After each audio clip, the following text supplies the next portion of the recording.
Boa tarde, Adriano. Boa tarde, Hugo. Como é que tu tá, cara? Certo? Tudo certo. Que bom, que bom. Tchê, nós temos que cuidar de tomar mais resolver mais algumas coisas sobre o nosso ciclo de palestras, Encontros Piratas. Tá? Sim. Aliás, eu não sei como é que tu me envolveu nesse negócio. Tchê, como é que tu inventa um ciclo de palestras sobre predação marítima? Hugo, as pessoas estão me perguntando o que é isso, se isso existe de verdade, Hugo.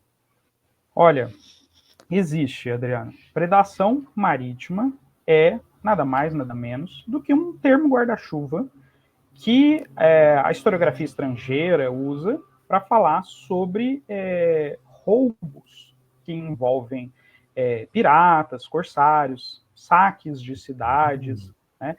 Então, é um termo que reúne todos esses aspectos assim que tem a ver com o uso de piratas e corsários nas disputas imperiais, principalmente no Atlântico. Tá? Então, esse termo que parece um palavrão e etc., né, nada mais é do que uma expressão para reunir essas práticas que eram muito comuns durante a Idade Moderna. Entendi.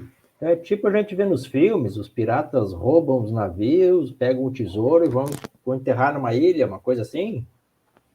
Olha, até a parte de roubar é verdade. E a ideia de enterrar o tesouro ela é meio que um mito, porque a riqueza, principalmente na Idade Moderna e para os piratas, ela tem que circular. Ninguém rouba para guardar. Então, na verdade, a figura do pirata, do corsário, como a gente conhece, ela está bem próxima, por exemplo, de uma figura que a nossa historiografia brasileira conhece bastante, que é a do contrabandista, né? Essas coisas elas se complementam, né, de certa forma. Então não tem tesouro enterrado, mas tem o tesouro sendo vendido, né, por redes às vezes ilegais, às vezes sancionadas, quando é um corsário que tem uma chancela de um estado, né? Aliás, isso é uma coisa que a gente tem que ter clara.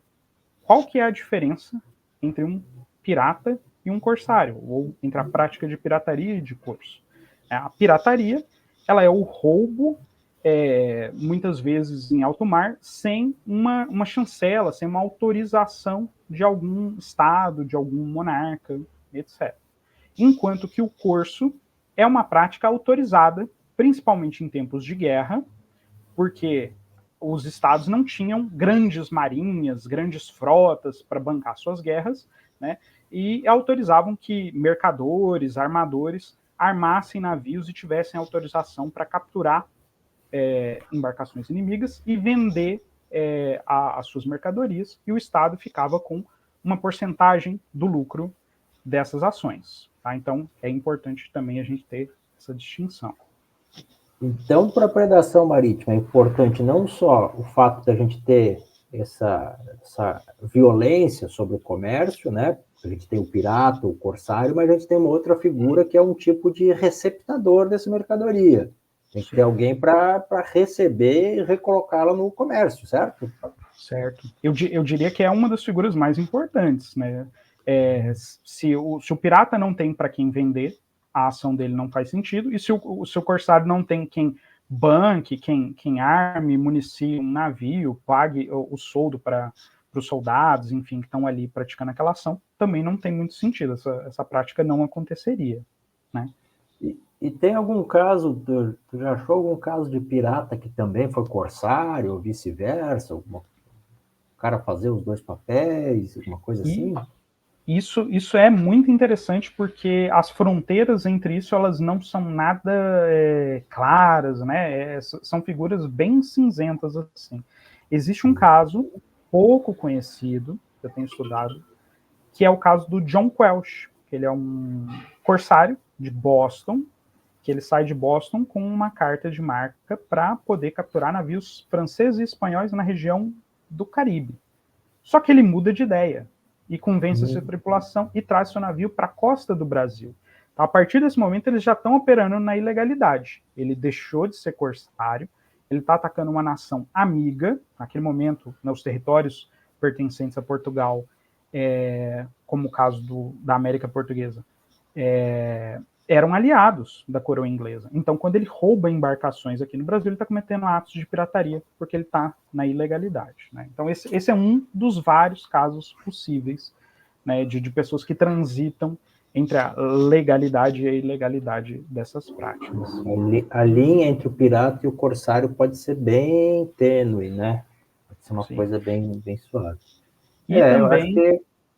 para quem é roubado, né, como é muito comum, quem transitou pelas correspondências dos governadores, das autoridades, sempre vê a menção a piratas, que roubam, que saqueiam. Mas no caso da história do Brasil, é muito mais frequente a presença de corsários até do que piratas. É que quem rouba, aliás, quem é roubado, escolhe como vai denominar o seu atacante, né, por assim dizer. Então vai dizer, esses malditos piratas que vêm aqui nos roubar.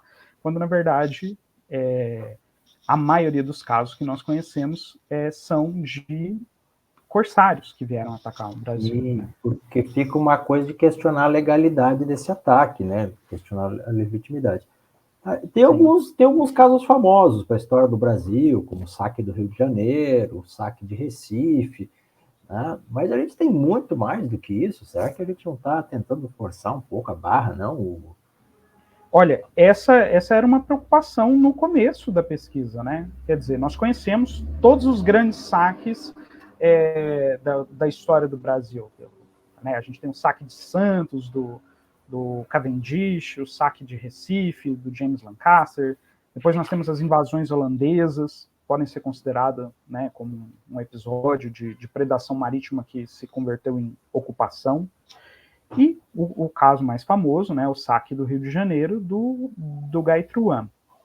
Mas são todos episódios emblemáticos, registrados em crônicas estrangeiras, e que, na verdade, são muito emblemáticos, mas talvez não sejam tão representativos da frequência com que isso acontecia, né?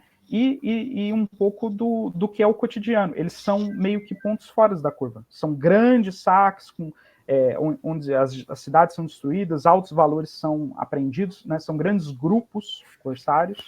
Né? E um outro detalhe é que todos esses grandes eventos são corsários, não são piratas. Né? Eram pessoas que tinham uma estrutura, uma chancela para realizar aquilo. Né?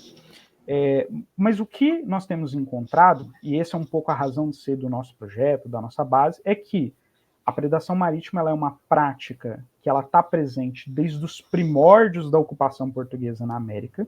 É meio que isso que motiva a instituição das capitanias, de um governo geral, né? Porque a presença de estrangeiros ela estava se tornando muito frequente. Isso era uma ameaça às pretensões portuguesas na América. Né? Então, o próprio movimento de povoamento ele tem a ver um pouco com isso. E o que nós estamos descobrindo é que existe uma infinidade de pequenos episódios, pequenos roubos por todo o Atlântico, que nos informam muito sobre essas práticas. Nos informam, por exemplo, que elas eram muito mais constantes do que esses episódios emblemáticos nos sugerem. Só que elas são eventos menores em escala. Elas não ficaram tão famosas, elas não estão registradas em várias dessas grandes crônicas e relatos, principalmente estrangeiros. As autoridades portuguesas que as mencionam, às vezes mencionam muito brevemente. Né? Um navio foi roubado aqui na costa, o navio levava um pouco de açúcar e etc. E aí o nosso esforço é reunir as informações nas fontes, que estão muito dispersas, né? Nós não temos um grande fundo documental que facilita a nossa vida de historiador e a gente senta e trabalha com ele e descobre tudo sobre isso. Não, a gente tem que olhar todo tipo de fonte disponível, tá? Para descobrir isso. E, à medida que nós fazemos isso, nós vamos relacionando eventos e descobrindo, opa, aquela carta que menciona um roubo, ela tem a ver com uma expedição que partiu para tentar recuperar aquele navio, né?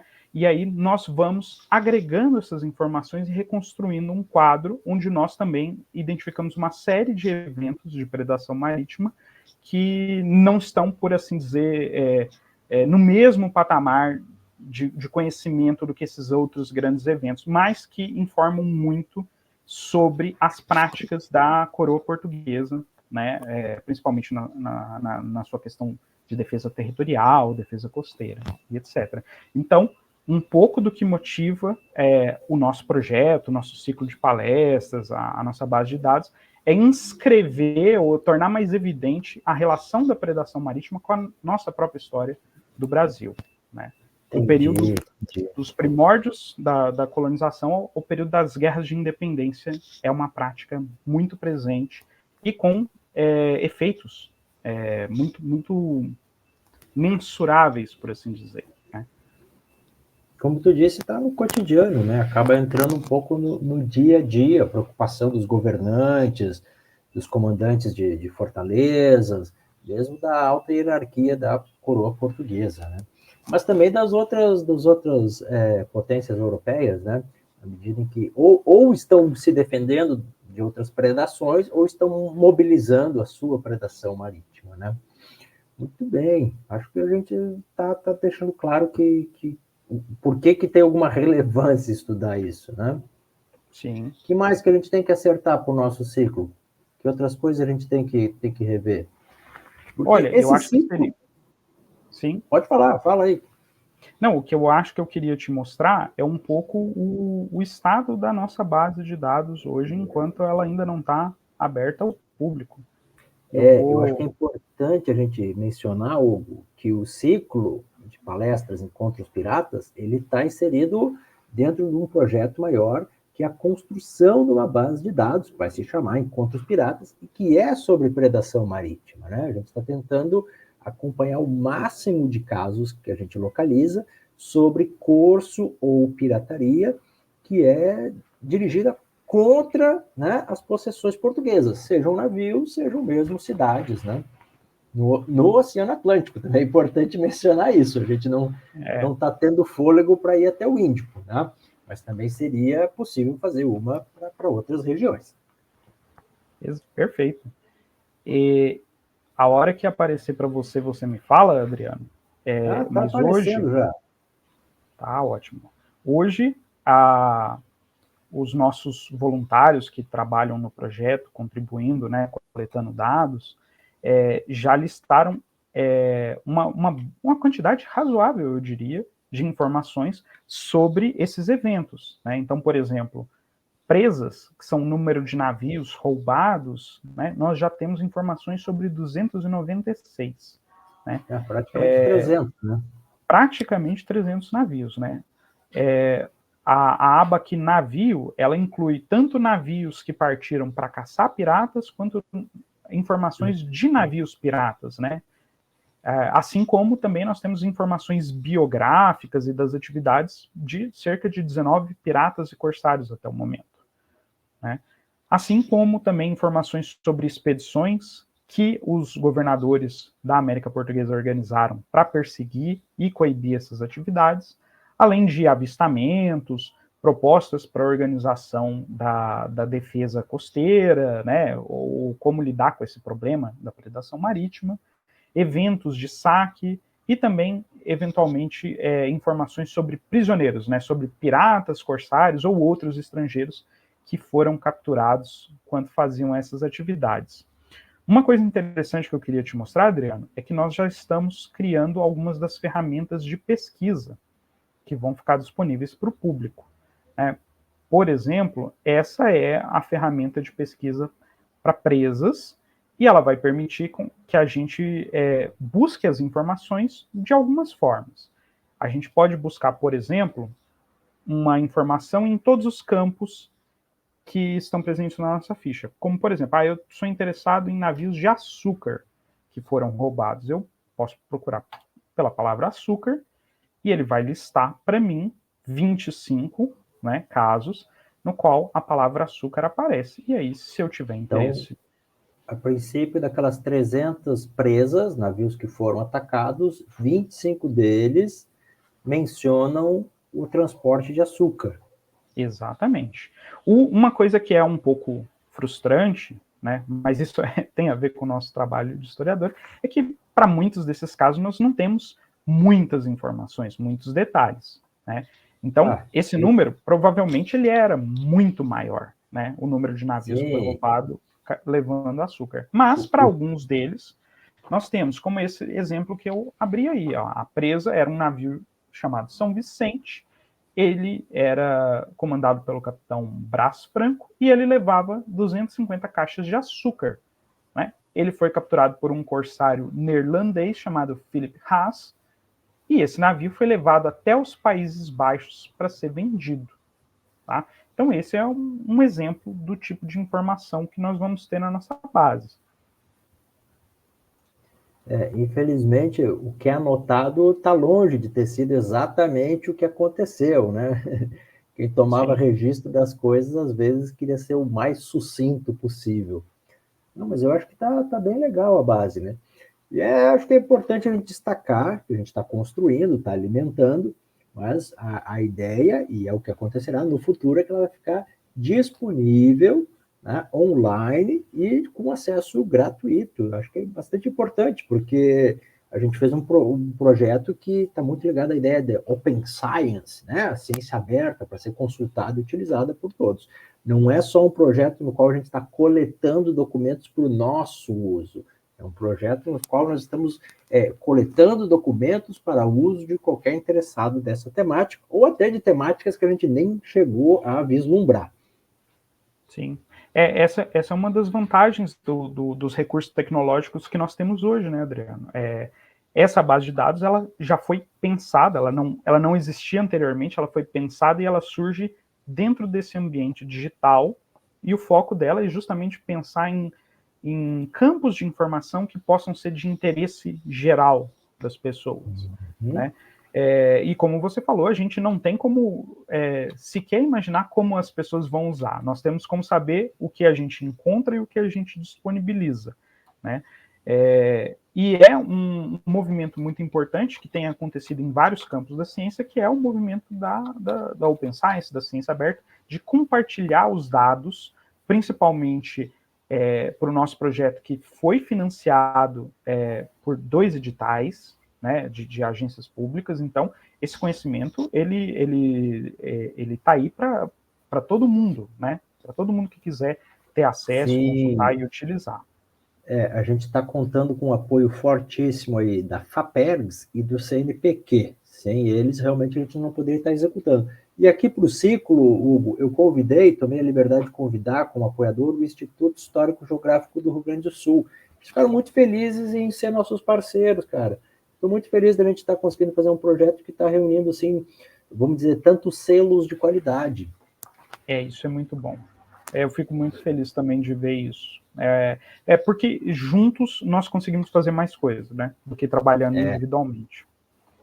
Então, a gente tem uma base de dados e vamos ter um ciclo de palestras que não vai explorar a base de dados, mas a gente convidou alguns colegas, alguns trabalham diretamente no projeto e alguns são a bibliografia do projeto até. Sim, eu fiquei muito feliz com os nossos convidados, porque são pessoas que influenciam os nossos trabalhos, são pessoas que escrevem os textos que nós lemos para pesquisar, para pensar, para dialogar, né? E o ciclo de palestras, ele é um pouco isso, ele quer chamar a atenção para essa temática da predação marítima, que é indissociável da temática da história marítima, né? Então, tem trabalhos que não vão abordar a predação marítima em si, mas eles vão tratar da história marítima que está indissociada tanto da nossa história do Brasil, do Império Português, quanto, né, dessa temática que nos interessa mais diretamente. E é como você falou, é muito interessante porque a gente tem a oportunidade de ter um diálogo privilegiado com pesquisadores estabelecidos, com pesquisadores em formação, né, que procuraram o projeto, estão colaborando, dialogam bastante com a gente e ajudam a gente a avançar o conhecimento sobre a temática. Perfeito, Hugo. Para quem ainda não sabe, no total vão ser 11 palestras, tá? Elas vão ser todas transmitidas pelo canal do YouTube, @Encontros Piratas, tá? Então, basta jogar no YouTube lá, Encontros Piratas, vai ser dirigido para o canal, né? Se quiser seguir pelo Instagram ou pelo Facebook também, Encontros Piratas, onde a gente está colocando lá o material com as datas de cada palestra, tá? O horário, a tendência é que seja às 3 da tarde, normalmente. Vai ter uma ou outra que vai escapar, né? Porque vai ser algum colega que está fora do Brasil, precisa ajustar um pouco o horário, tá? E aí também, para quem tiver interessado em certificados, vai ter um formulário que é possível de acessar ou pelo Facebook ou pelo Instagram, e aí pode se inscrever, acompanhando um número mínimo de palestras ao vivo, vai ser certificado sem nenhum custo também. Tem mais essa vantagem, Hugo. O pessoal agora está levando certificado, não precisa nem fazer pirataria para certificado. Né, nós que somos adeptos da hierarquia, a gente pensa que essa é uma forma interessante de organizar os eventos, né?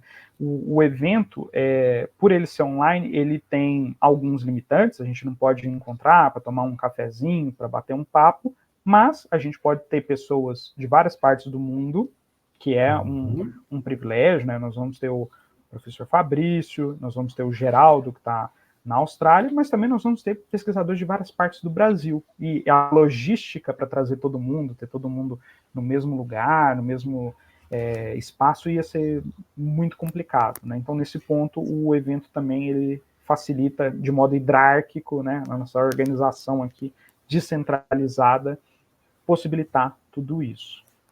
Então tá, acho que a gente está conseguindo organizar bem esse evento, hein? E eu tenho visto que o pessoal está empolgado, está me deixando muito feliz, muito contente. Muito bem. Faltou a gente resolver alguma coisa, a gente organizar alguma coisa? Não. Só o que falta é as pessoas comparecerem semana que vem, dia 20, às 3 horas, aqui no canal do Encontros Piratas, para acompanhar então a abertura do nosso ciclo e depois, semanalmente, né, conforme a gente for divulgando. E tragam as suas perguntas, tragam os seus comentários, que a participação do pessoal da plateia é sempre muito bem-vinda. Bom, Hugo, se esse assunto está resolvido, eu acho que a gente pode passar para as nossas próximas tarefas. E aí são outras tarefas que a gente não faz aqui. Cada um agora pega os seus livros sobre curso, sobre pirataria, que também, isso é uma coisa que pouca gente sabe, mas depois esses livros aqui que nós estamos comprando com as verbas do projeto vão ser todos depositados na biblioteca da UFSM, né? Nossa universidade sede do projeto. Quem sabe a gente não vai ter uma outra geração de predadores marítimos, ou melhor, de estudantes sobre predação marítima. Se isso acontecer, o projeto vai ter sido bem sucedido 2 vezes, né? É isso, é a única coisa que a gente pode torcer. Então tá tudo resolvido, sei que eu posso ficar tranquilo. Agradeço pelas explicações, Hugo.